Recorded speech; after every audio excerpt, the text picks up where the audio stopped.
자, 암호 프로토콜을 소개해드리고 있습니다. 그래서 오늘은 그 키 확립 프로토콜이라는 걸 통해서 암호 프로토콜의 실제 모습들을 간단하게 보여드릴 수 있을 것 같아요. 이제 그거 하기 전에 그 암호 프로토콜은 기본적으로 암호 알고리즘을 사용해 가지고 뭐 다른 것도 사용할 수 있겠지만 가장 기본적으로 암호 프로토콜을 사용할 때 사용되는 암호 기술은 암호 알고리즘입니다. 그런데 이 암호 프로토콜을 설계할 때 우리가 어떤 암호 알고리즘을 쓰겠다. 특정한 종류를 꼭 지정하지 않고 우리는 그냥 대칭 암호 알고리즘을 쓰겠다. 근데 대칭 암호 알고리즘 중에서도 종류가 많을 거 아니에요? 그렇죠? AS도 있고 모두 있는데 그 중에 어떤 걸 쓰겠다라는 거는 설계할 때 굳이 지정을 하지 않고 이상적인 대칭 암호 알고리즘이 있다라는 가정하에 프로토콜들을 설계하게 됩니다. 근데 그렇게 이상적인 암호 알고리즘이라는 것은 뭐 안전하다는 그런 의미가 되겠고요. 실제 이 프로토콜을 구현할 때에는 그러면 이 프로토콜에서 요구되는 안전성을 만족시킬 수 있는 필요한 안전성을 만족시킬 수 있는 알고리즘을 가져다가 사용해야 됩니다. 근데 설계할 시점에서는 특정한 알고리즘을 쓰겠다고 가정하고 진행하는 것보다는 이상적인 알고리즘이 있다라고 생각하고 그걸 이용해서 프로토콜들을 설계를 하게 됩니다. 그래서 뭐 다른 것도 마찬가지지만 프로토콜을 우리가 설계를 할 때 이 프로토콜이 달성해야 되는 만족시켜야 되는 요구사항이 뭔지를 분석을 해야 됩니다. 그래서 설계하는 순서는 우리가 소프트웨어를 만들 때랑 비슷하게 프로토콜을 우리가 어떤 목적을 달성하고자 하는 프로토콜을 정의할 건지, 이 프로토콜이 수행돼야 되는 환경이 뭔지, 그냥 인터넷 TCP IP를 써서 진행되는 프로토콜인지, 또 뭐 센서 네트워크에서 하는 건지, 뭐 차량 애도 네트워크인지, RFID를 쓰는 건지, NFC를 쓰는 건지, 뭐 다양한 종류가 있겠죠. 그래서 어떤 환경에서 우리가 어떤 목적을 달성하기 위해서 어떤 장치를 쓰는지를 정확하게 정의를 내리고 요구사항 분석을 하고 가정들을 분석하고 설계한 다음에 요즘은 이제 증명을 하고 증명이 해서 안전하다고 여겨지면은 구현을 해서 실제 필드에서 사용이 될 수 있습니다. 이 프로토콜에 참여하는 참여자들에 대한 가정인데요, 보통 일반 참여자들, 이해 당사자들은 서로 신뢰하지 않는다고 가정을 하고요. 신뢰 서버를 둘 수가 있고, 만약 신뢰 서버를 두면은 어떤 측면에서 우리가 신뢰를 하냐, 이거를 명확하게 할 필요가 있습니다. 왜냐하면 응용에 따라서는 특정한 어떤 행동에 대해서만 서버를 신뢰하는 경우도 있기 때문에 우리가 이 프로토콜이 올바르게 동작하기 위해서는 사용하는 서버에 대해서 어떤 신뢰를 해야 되는지를 정확하게 분석할 필요가 있고요. 암호 프로토콜이라고 하는 것은 공격자들이 존재한다는 가정하에 어떤 목적이 달성하거나 공격자들이 부당한 이득을 얻을 수 없어야 됩니다. 그래서 보통 우리가 일반적으로 어떤 프로토콜을 만들더라도 이런 가정들은 늘 하게 됩니다. 그래서 첫 번째는 프로토콜을 통해 교환되는 모든 메시지들은 공격자들이 얻을 수 있다라고 가정을 하고요. 두 번째, 프로토콜의 진행을 방해할 수 있다, 공격자들은. 여기서 방해한다는 거는 메시지를 변경하거나 삽입하거나 차단할 수 있고 다른 목적지로도 전달할 수 있습니다. 세 번째는 프로토콜에 정상적으로 참여할 수 있는 사용자일 수 있고 제3자일 수도 있습니다. 공격자라는 것이. 그리고 네 번째, 오래된 키들은 공격자들에게 노출될 수 있습니다. 그러면 이런 공격자들한테 예전 키가 노출됐을 때 어떤 파급 효과가 있는지를 충분히 분석을 해야 됩니다. 그리고 종종 생각을 못하는 경우도 있는데 공모 공격에 대해서도 고민을 해야 됩니다. 공격자가 혼자 공격하는 게 아니라 여러 사람들이 공모를 해서 공격을 할 수도 있습니다. 그래서 여러 다양한 종류의 참여자들이 있는데 A라는 참여자 종류와 B라는 참여자 종류가 공모를 하게 되면은 어떤 공격들이 가능한지들을 잘 분석을 해야 됩니다. 그래서 이런 공격자들을 대상으로 해서 우리가 만들려는 프로토콜이 어떤 문제가 있을 수 있는지 분석을 하고 그거에 대비해서 프로토콜들을 만들어야 됩니다. 그래서 앞서 설명드렸듯이 이 시간에 이제 키 확립 프로토콜이라는 걸 통해서 암호 프로토콜을 소개하려고 그래요. 그러면 키 확립 프로토콜이라는 건 뭐냐면은 우리가 대칭 암호 알고리즘을 사용하려고 그러면 두 명이서 대칭 암호 알고리즘을 사용하려고 그러면은 그 사용자들이 같은 키를 가지고 있어야 되죠. 그렇죠? 대칭 암호 알고리즘이니까 같은 키를 가지고 있어야 돼요. 그런데 이 사용자들이 원격에 있는 사용자들이다. 그러면 원격에 있는 사용자들도 똑같은 키를 가져야 되겠죠. 그래서 웹 브라우저하고 웹 서버 간에 비밀스럽게 그 웹 문서들, 여러분들의 그 계정명하고 패스워드를 비밀스럽게 교환하고 싶다. 그러면은 그때 대칭 암호 알고리즘을 사용하고 싶다. 그러면은 브라우저랑 서버랑 똑같은 키를 공유해야 돼요. 그러면 그때 원격에 있는 두 참여자 간에 대칭 키를 확립시켜주는 프로토콜을 우리가 키 확립 프로토콜이라고 합니다. 키 확립 프로토콜.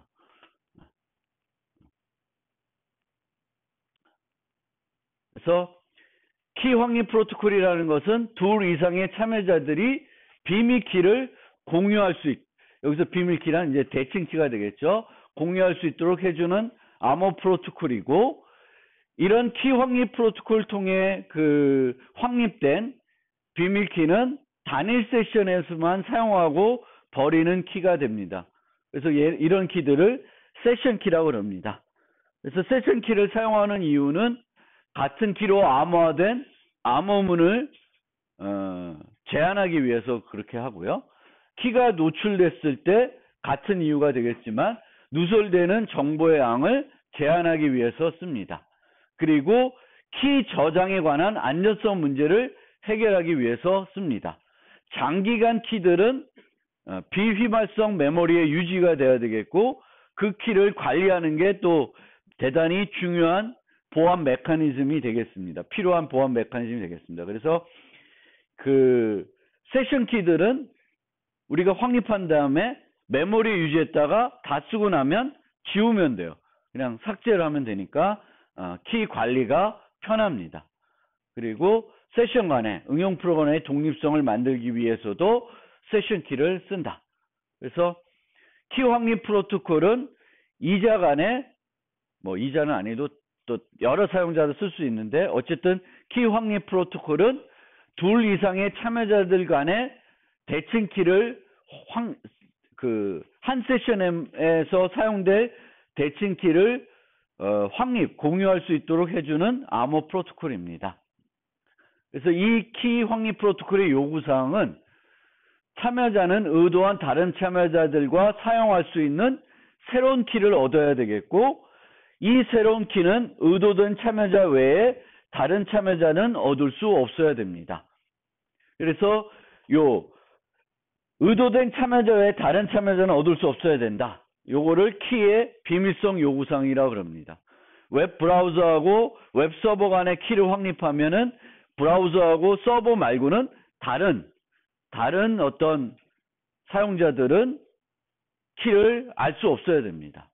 그리고 요 첫 번째 요구사항을 좀 더 세부적으로 분석을 해보면은 참여자는 의도한 다른 참여자가 사용할 수 있는 새로운 키를 얻어야 된다. 그러면 첫 번째로는 키의 용도를 확인할 수 있어야 돼요. 키의 용도. 그러면 내가 네이버하고 지금 세션을 확립하려고 그래요. 그러면은 내가 지금 확립된 이 세션 키는 네이버하고 쓰기 위한 세션 키임을 확인할 수 있어야 돼요. 우리 학교가 아니라 구글이 아니라 네이버라는 걸 확인할 수 있어야 된다. 그리고 그러기 위해서는 참여자의 인증이 필요할 수도 있습니다. 그래서 참여자가 인증이 안 될 수도 있지만 이 키가 누구와 쓰기 위한 키인지는 반드시 확인을 할 수 있어야 되겠고, 만약에 키를 누가 만들어서 준다 그러면은 그 만든 사람이 누구인지는 확인할 수 있어야 돼요. 키 생성자를 인증할 수 있어야 됩니다. 그 다음에 키 확인. 그러니까 웹서버랑 웹브라우저하고 키를 확립하면은 둘이 같은 키를 가지고 있는지를 확인할 수 있어야 돼요. 그 확인하지 않고 쓰게 되면은 서로 메시지를 암호화해서 복호가 안 되겠죠. 그래서 쌍방간에 똑같은 키를 갖고 있는지 확인을 한 다음에 실제 비밀스럽게 교환돼야 될 메시지들을 그 키로 암호화해서 교환할 수 있습니다. 그러니까 저 A와 B, 앨리스와 밥이 그 비밀스럽게 메시지를 교환하려고 그러면은 서로 키 확립을 하고, 키 확립한 다음에 앨리스와 밥이 서로 같은 키를 확립했는지를 확인을 한 다음에 실제 비밀스럽게 교환될 메시지들을 해당 키로 주고받을 수 있습니다. 암호화해서 주고받을 수 있습니다. 그게 키 확인이 되겠고요. 키의 최근성은 키가 최근에 생성되었다는 것을 확인할 수 있어야 됩니다. 이 이유는 이제 옛날에 썼던 키를 또 쓰게끔 공격할 수도 있거든요. 그래서 그거를 막기 위해서 이번 세션을 위해서 만들어진 키인지를 확인할 수 있도록 해야 됩니다. 그래서 키 확립 프로토콜의 요구사항은 크게 요 파란색으로 써 있는 요 다섯 가지가 필요합니다. 그러면은 이렇게 말로 하면은 이제 잘 이해가 안 될 수 있으니까 차근차근 실제 프로토콜을 보여드리면서 어떤 문제가 있고 그 문제를 어떻게 극복할 수 있고 차례차례 5단계를 거쳐서 키 확립 프로토콜을 만들어 보겠습니다. 그래서 첫 번째 시도입니다. 그래서 우리가 이제 살펴볼 환경은 어제 설명드렸던 서버가 있고 사용자들이 있습니다. 근데 사용자들끼리는 공유된 비밀키가 없습니다. 없지만 사용자하고 서버 간에는 공유된 비밀키를 가지고 있습니다. 그래서 사용자들끼리 비밀스러운 키를 얻기 위해서는 먼저 서버한테 키를 만들어 달라고 요청을 해야 됩니다. 그래서 지금 프로토콜을 보면 어떻게 되어 있냐면은 앨리스가 나 앨리스야, 나 밥이랑 세션 키가 필요해 라고 서버한테 요청합니다. 그럼 서버는 키를 만들어 줘요. 그러면 앨리스는 그 키를 밥한테 전달해 주는 과정으로 구성되어 있습니다. 그래서 나 앨리스, 나 밥이랑 통신하고 싶어. 그럼 키를 만들어주고 그 키를 밥한테 줘서 그 다음부터는 KAB를 이용해서 메시지를 주고받을 수 있습니다. 여기에 이제 KAB라고 썼다고 해서 이 키가 앨리스와 밥이랑 쓰기 위한 키라라는 것을 얘가 확인할 수 있는 건 아니에요. 그냥 요거는 그렇게 표시된 것 뿐이지 그냥 단순한 값이에요. 그래서 얘가 이 키를 본다고 해서, 이 랜덤 키를 본다고 해서 이 키가 앨리스와 밥이 사용하기 위해서 얘가 만들어준 키인지는 확인할 수 없습니다. 그래서 이 프로토콜은 앞서 설명드렸던 5가지 요구사항을 하나도 만족시킬 수 없습니다. 첫 번째로는 공격자는 도청을 하면 세션 키를 얻을 수 있어요. 세션 키를 하나도 보호하지 않고 교환하고 있습니다. 둘째, 이 키가 앨리스와 밥 간에 공유하기 위한 세션 키인지를 확인할 수가 없어요. 앨리스도 확인할 수 없고 밥도 확인할 수가 없습니다. 그냥 128비트 랜덤 키가 온 거예요. 그럼 얘가 누구랑 쓰기 위해서 준 키인지는 얘는 확인할 수 없습니다. 그리고 이 키가 이번에 만들어진 키인지도 확인할 수 없습니다. 키의 최근성도 확인할 수 없습니다. 또 이 프로토콜에서는 키를 누가 생성을 해요? 서버가 생성해 주게 됩니다. 그러면은 앨리스와 밥도 서버가 생성된 키다라는 걸 알 수 있어야 되는데 그걸 확인할 수 있는 방법이 없습니다. 그리고 서로 동일한 키를 가지고 있는지 확인도 안 하고 있어요. 그래서 5가지 요구사항을 하나도 만족시키고 있지 않습니다. 그러면은 좀 더 문제를 요구사항들을 만족시키기 위해서 첫 번째로 우리는 아까와 달리 메시지들을 얘와 앨리스와 서버 그리고 밥하고 서버는 대칭키를 공유하고 있으니까 이 키들은 비밀성이 요구되죠. 그렇죠? 키의 비밀성이 요구되죠. 그래서 이 키들을 각각의 사용자와 공유된 키로 암호화해서 주고 있습니다. 그래서 똑같이 앨리스가 나 앨리스야, 나 밥이랑 통신하고 싶어. 그러면은 키를 만들어서 서버가 키를 만들어서 각각의 앨리스가 풀 수 있게 그리고 밥이 풀 수 있게 암호해서 줍니다. 암호해서 주면 이쪽 부분은 앨리스가 취하게 되겠고 이쪽 부분은 밥한테 전달해 줍니다. 그러면 이 두 번째 시도는 5개 중에 어떤 거를 만족시키고 있나 살펴보면 암호화되어 있으니까 이 자체는 안전하다고 우리가 가정을 하면 제3자들은 다른 사람들은 이 세션 키를 얻어낼 수는 없습니다. 암호화되어 있으니까. 그래서 키의 비밀성은 만족이 됩니다. 하지만 앞서 살펴봤던 나머지 요 1번 문제점 1번만 해결되고 나머지 4개는 해결이 안 되고 있어요. 해결이 안 되고 있습니다. 그래서 어떤 문제가 있냐?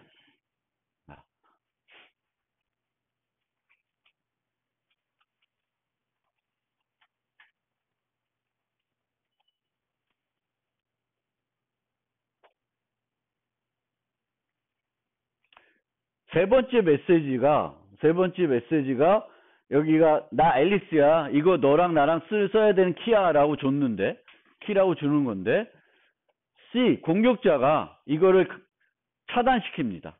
밥한테 안 갔어요.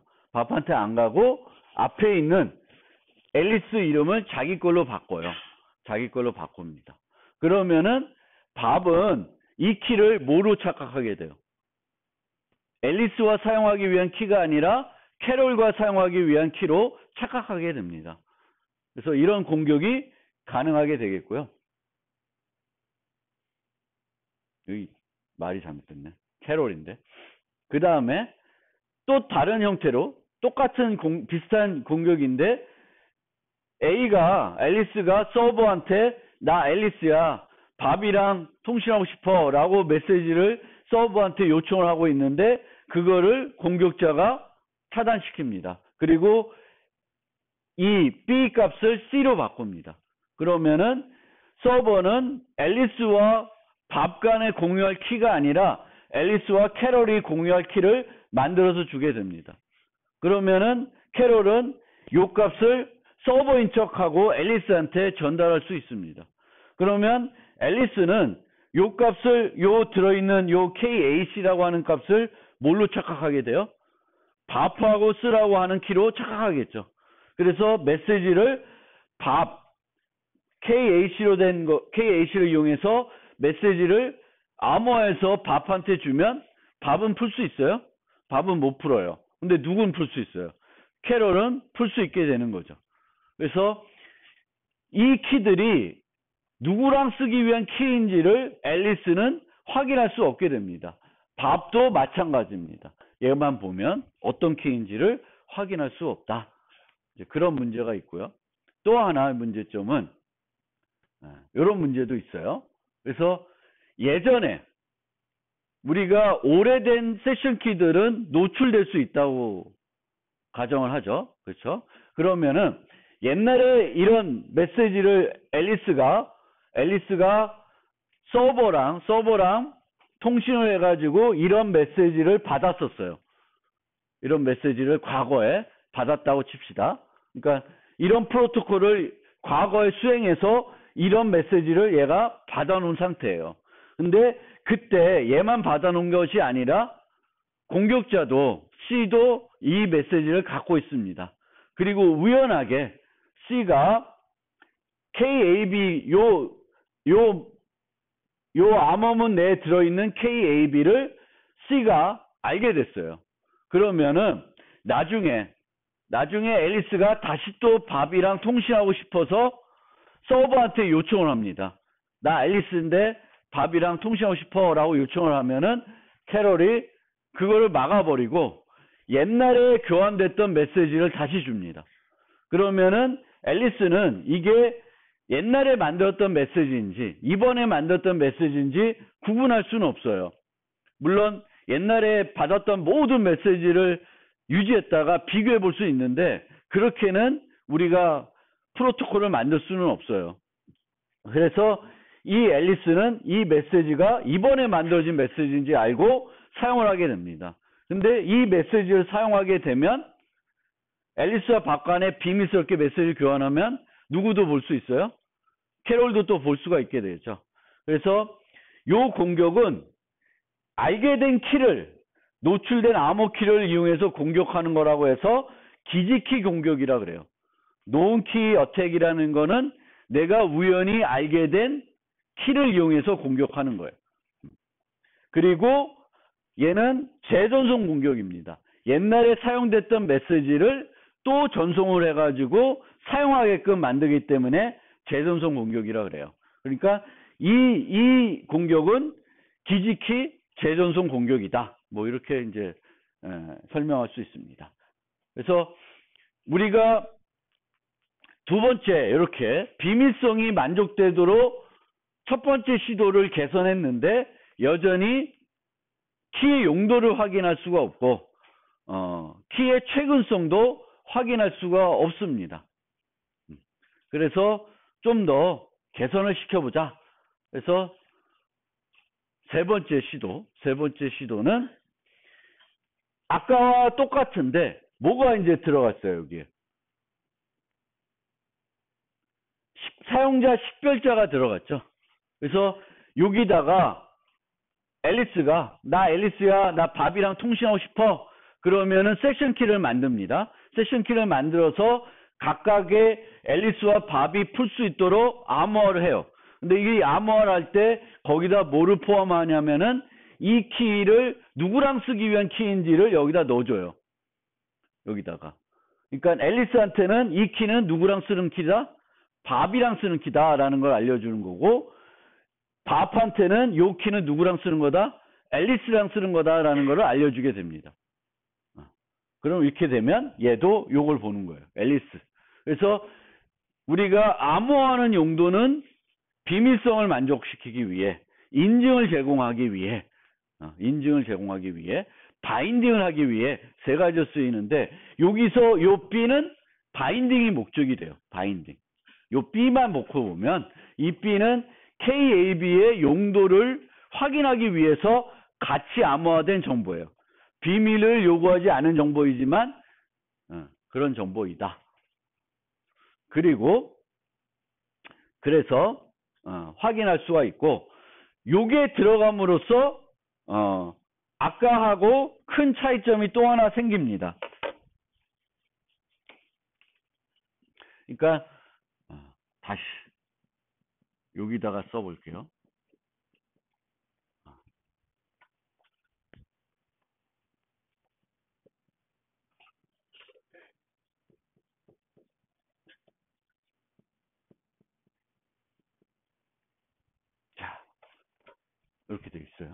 이 서브스크립트는 아무런 의미가 없는 거라고 하는 거예요. 그냥 우리가 지금 이해하기 편하기 위해서 이렇게 써놓은 거지. 이걸 본다고 이게 KAB가 AB랑 쓰기 위한 키다라는 걸 알 수는 없어요. 그렇죠? 그렇게 생각을 하고 이제 이런 메시지, 그러니까 우리가 두 번째 시도에서 이런 메시지를 받았을 때 앨리스는 이거를 KAS로 풀겠죠. KAS로. 그러면 어떤 값이 나올 거예요. 이 값은 뭐예요?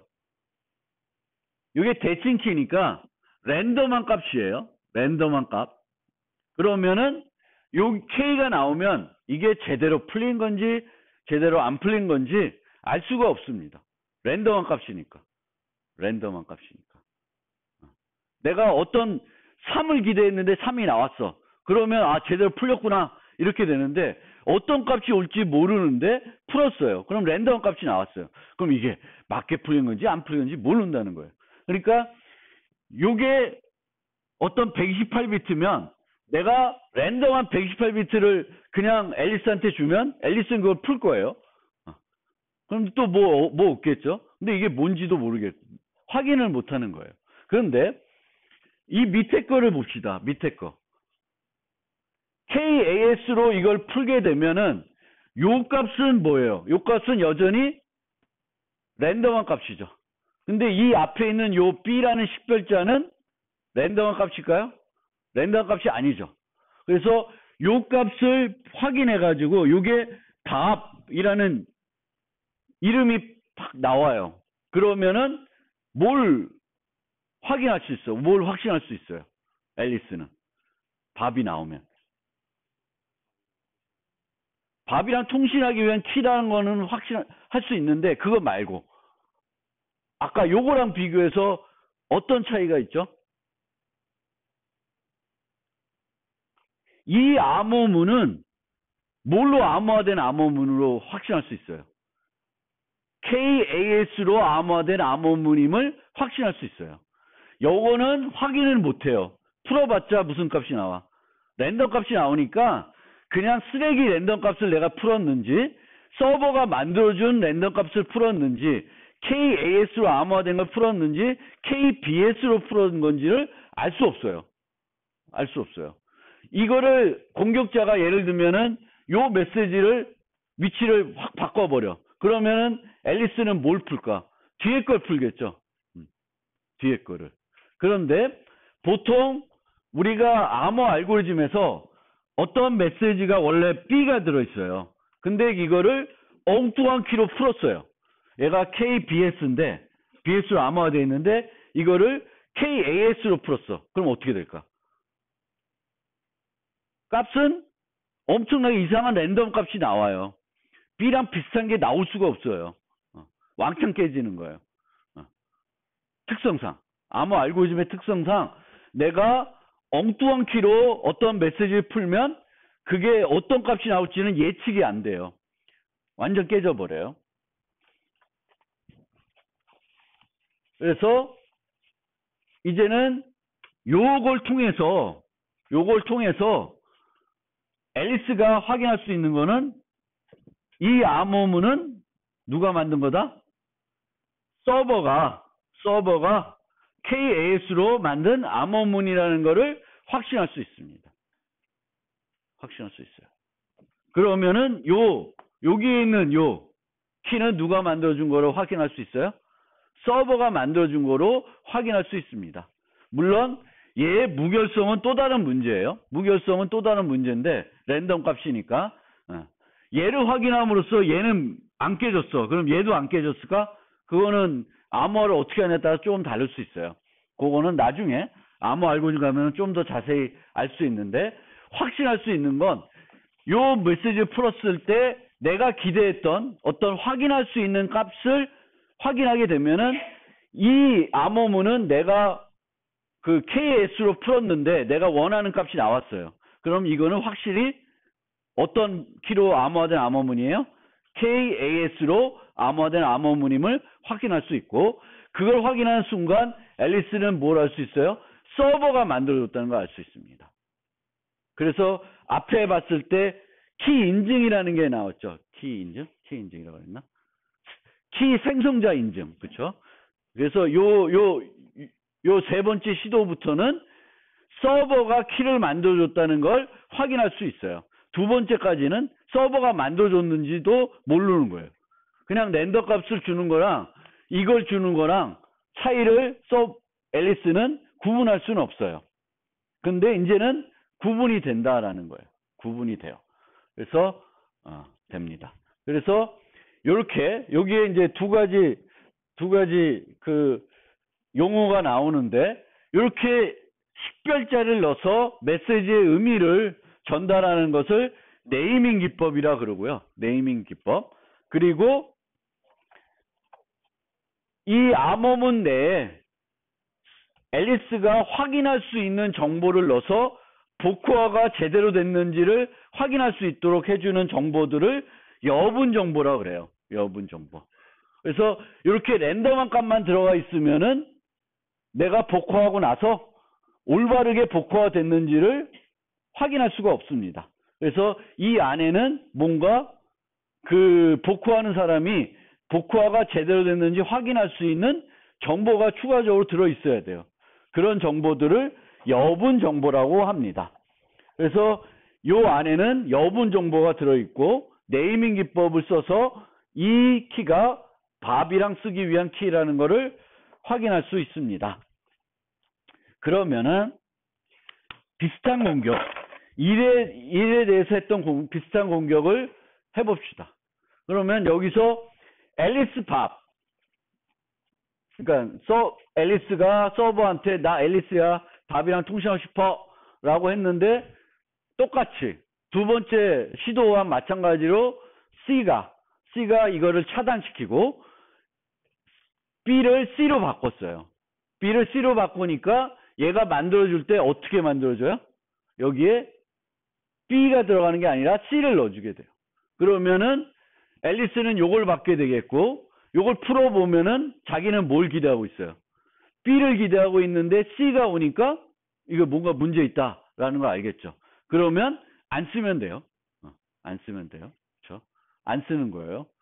이거를 못 넣게 막을 수는 없는데 안 쓰면 된다는 거예요. 그래서 얘는 이 키를 쓰지 않을 거예요.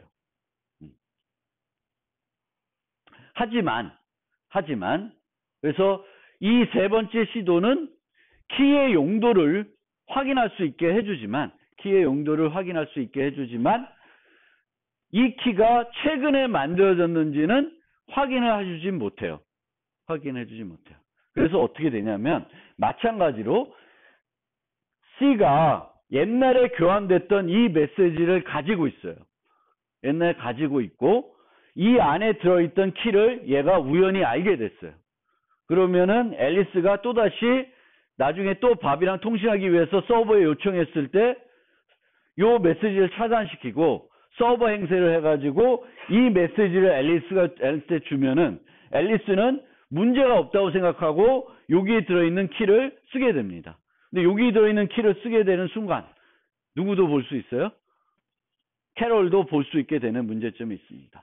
그래서 메시지의 최근성이 보장이 안 됐기 때문에 여전히 세 번째는 재전송 공격, 기지키 공격이 여전히 가능하다라는 겁니다. 그래서 네 번째 시도에 메시지의 최근성을 보장하기 위해서 사용되는 기법 중에 하나가 난스 기법이 있습니다. 그래서 그 난스 기법을 이용해서 하고 있어요. 그래서 여기서 보시면은 이제는 앨리스와 밥 그것만 보내는 게 아니라 랜덤 값을 하나 더 보내요. 그러면 나 앨리스야. 나 밥이랑 통신하고 싶고 요게 요번에 쓰는 랜덤 값이니까 요거를 포함시켜줘 라고 보내면은 서버는 여기다가 B만 넣지 않고 뭘 넣어줘요? NA를 넣어줍니다. NA를 넣어주면은 이 메시지, 이 암호문은 뭘 봐야지만 만들 수 있는 암호문이에요. NA를 봐야지만 만들 수 있습니다. NA를 지금까지 한 번도 쓰지 않았으면 이 메시지는 만들어질 수가 없습니다. 만들어질 수 없어요. 그런데 이렇게 만들었더니 이쪽 입장에서 밥 입장에서는 세 번째하고 달라진 점이 있어요, 없어요? 없죠. 그러니까 밥 입장에서는 여전히 최신성을 보장을 못해. 근데 앨리스한테는 이 암호문이 요번에 만들어진 암호문인지는 확인시켜 줄 수 있습니다. 이제 보시면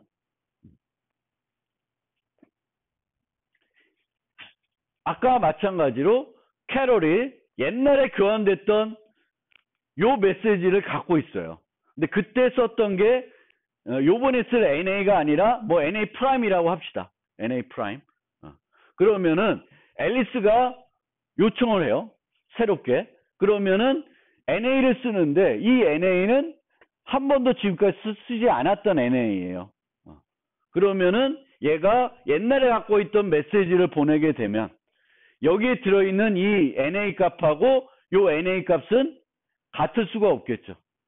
그러면 이거는 이상하다. 요번에 요청에 대한 응답이 아니다라는 것을 앨리스는 확인할 수 있습니다. 그래서 이 메시지는 얘가 또 사용하지 않게 돼요. 하지만 얘는 아무것도 아직 요 메시지의 최근성이 보장이 안 됐기 때문에 얘에 대해서는 기지키 재전송 공격이 가능합니다. 옛날 메시지 주면 그냥 쓰게 되는 문제가 있습니다. 그렇지만 앨리스에 대해서는 그거를 확인할 수 있을 거고, 요 밑에 4번, 5번을 한번 잠깐 봅시다. 여기까지 와서 앨리스와 밥이 KAB를 갖게 됐어요. 그렇죠? 제대로 다른 문제 생각하지 말고 여기서 앨리스는 받아서 앨리스는 요걸 풀어서 KAB를 가지고 있고 얘도 KAB를 가지고 있어요. 그런데 밥은 얘가 나랑 똑같은 KAB를 갖고 있는지 확인하기 위해서 랜덤한 값을 하나 만들어서 암호에서 줍니다. 그러면 앨리스는 이거를 풀어보겠죠. 풀 수 있죠. KAB를 풀어서 MB 플러스 1을 값을 암호에서 줘요. 그래서 얘가 이걸 풀었더니 이 값이 내가 줬던 MB에 더하기 1인 값이에요. 그러면 밥은 뭘 확인할 수 있어요? 뭘 확인할 수 있을까? 요 4번과 5번을 통해서 밥이 확인할 수 있는 건 뭘까요?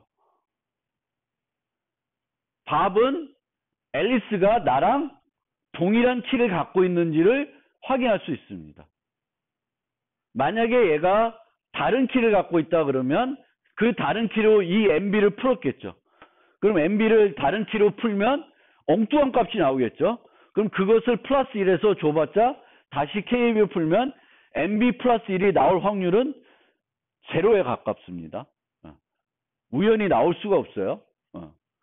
그거를 배제한다 그러면은 MB를 줬는데 MB 플러스 1이 왔다라는 것은 밥 입장에서는 앨리스가 나랑 똑같은 키를 갖고 있다라는 걸 확인할 수 있습니다. 그거를 뭐라 그래요? 키 확인이라 그럽니다. 키 확인. 근데 앨리스는 키 확인이 될까요? 안 될까요? 앨리스는 키 확인을 못해요. 이 값을 받아봤자 이게 랜덤 값이니까 KAB로 풀어봤자 제대로 풀렸는지 확인할 수가 없습니다. 그래서 얘 입장에서는 이 메시지를 통해서는 밥이 나랑 똑같은 키를 갖고 있는지는 확인을 못해요.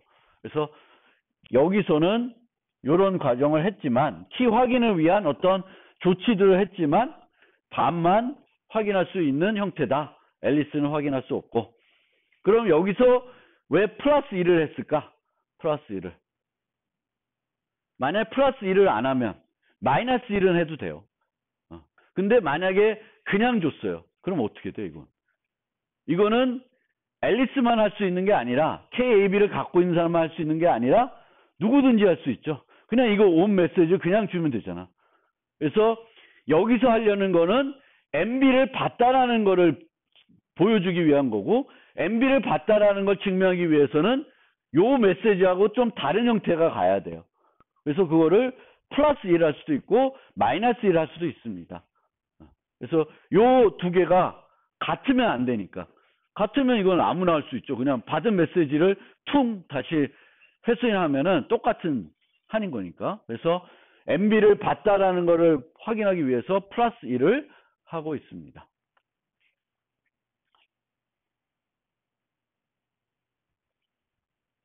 그래서 답까지 최신성을 보장하려 했더니 구조를 바꿨어요.